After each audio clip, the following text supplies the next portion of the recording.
que a gente teve durante a última semana, né?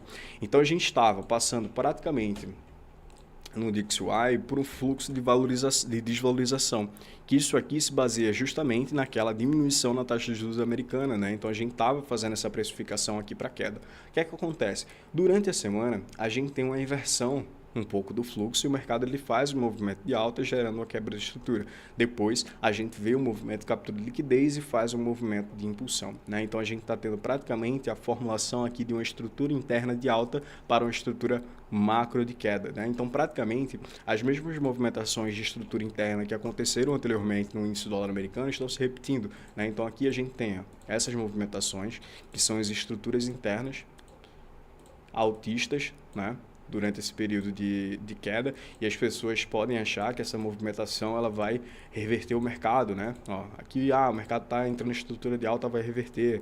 O mercado está entrando em estrutura de alta, vai reverter, que é o cenário que está agora. Mas não necessariamente, a gente está passando apenas por uma estrutura interna do mercado de alta, que é praticamente uma movimentação de pullback para uma possível continuação de queda, tá? Então, assim, o dólar index, com base na análise fundamentalista que a gente faz da continuação, diminuição na taxa de juros americana, com a diminuição na inflação fazendo esse baseamento, a gente pode ter a noção de que a gente sim pode tender a continuar aqui uma desvalorização no índice do dólar americano. Isso praticamente significa uma valorização para as outras moedas, para os índices americanos e também para as criptomoedas, tá? Porque são considerados ativos de risco. Então, assim, enquanto o dólar está valendo menos, as outras coisas vão valer mais, tá? Então, aqui a gente está passando por uma estrutura interna de alta e a gente está passando por um momento que a gente vai buscar apenas um ponto de encontro para voltar a seguir o fluxo de desvalorização, tá? Então, aqui, por exemplo, vou até atualizar essa fibra, vou colocar desse topo anterior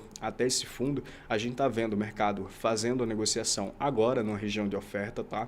Numa região de oferta aqui de 4 horas, isso aqui no DXY, tá, gente? Ó, região de oferta aqui do 4 horas, ou seja, uma região de oferta bastante relevante. Aqui em cima, dentro de 75 e 85 da FIBO, que são as regiões de prêmio que eu observo, a gente tem outra região de oferta, tá? De 4 horas relevante, aqui acima. Tá um pouco acima da região de 75, convergindo aqui com a região de 85% de prêmio nessa posição.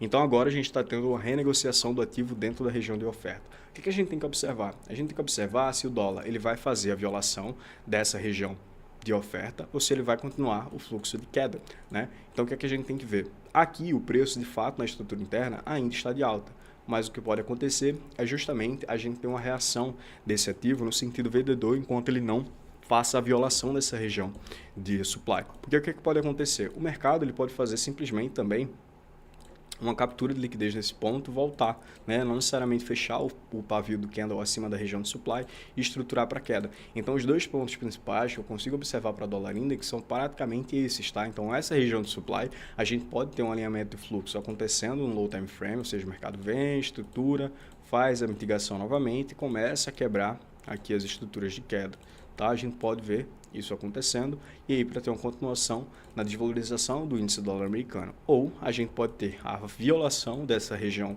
de supply simplesmente para o preço chegar em um nível mais caro para ser vendido a um preço mais caro. E aí sim a gente esperar por esse alinhamento de fluxo aqui dentro das nossas regiões de supply, tá? Então esse alinhamento de fluxo acontecendo dentro da região de supply de 4 horas que ele está sendo negociado agora, a gente já poderia ver oportunidades de compra para os outros ativos que têm correlação com o índice do dólar americano aqui, ó.